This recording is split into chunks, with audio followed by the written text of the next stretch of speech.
So if you have a polyprotic acid, and the question asks you to find each concentration of the anion forms of this polyprotic acid, how are you supposed to do that? Well, you need three things. One, you need the pKa equations for this polyprotic acid. You need the pH, and you need the total concentration, which would be the individual concentrations of each anion form added up together. That would add up to the total concentration. And so the way to set up this question is to write it in its Ka form, the Ka equilibrium form, right?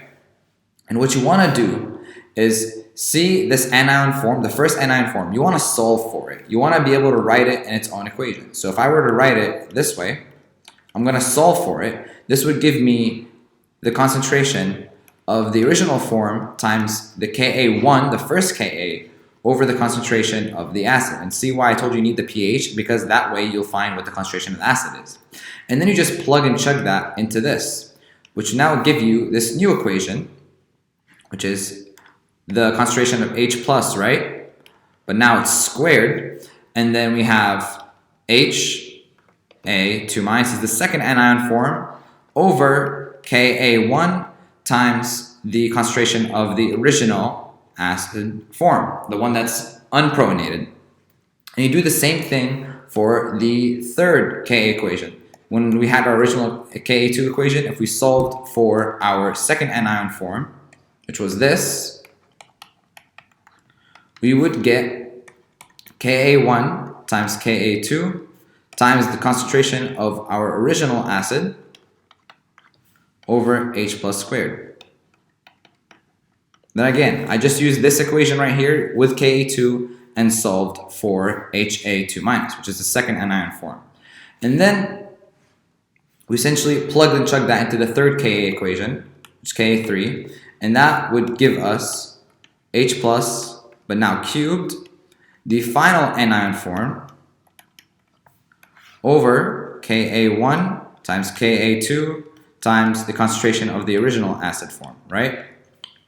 And if we're able to solve for our third anion form right here, this would give us Ka1, Ka2, and Ka3. These are all multiplied together, right? Times the concentration of the original acid form, unprotonated, over H plus cubed. And now you have equations for all of these forms right here. You have an equation for that. You have an equation for this other anion form, and you have an equation for this.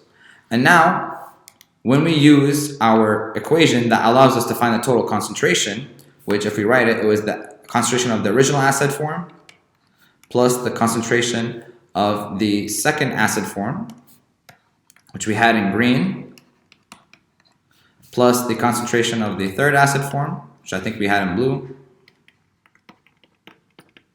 and the fourth acid form, which is the totally protonated, right? This should all add up to the concentration that I was given, which was 1 molar in this situation. And then using the equations that we had, we plug and chug, that will give us one variable, which is just the concentration of our original acid form. We solve for it, and that will give us its concentration. And using that concentration, we can solve for each of these other acid concentrations. And that is how you set up finding the concentration of the individual anion forms of a polyprotic acid.